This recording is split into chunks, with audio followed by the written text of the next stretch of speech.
Տողանյան Կարապետ Գևորգի ծնվել է 1922 թվականին Արևմտյան Հայաստանում։ 1926 թվականին ընտանիքով տեղափոխվել են Սովետական Հայաստան։ 1941 թվականին ավարտել է Ամասիայի շնչկենտրոնի միջնակարգ դպրոցը և նշանակվել նույն դպրոցի ուսուցիչ։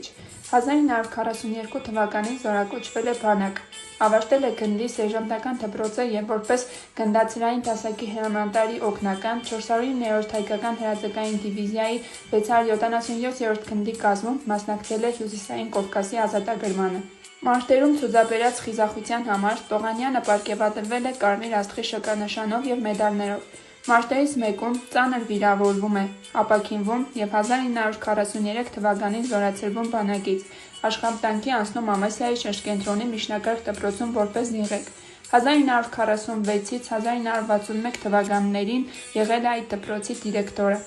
Մահացել է 1984 թվականի նոյեմբերին։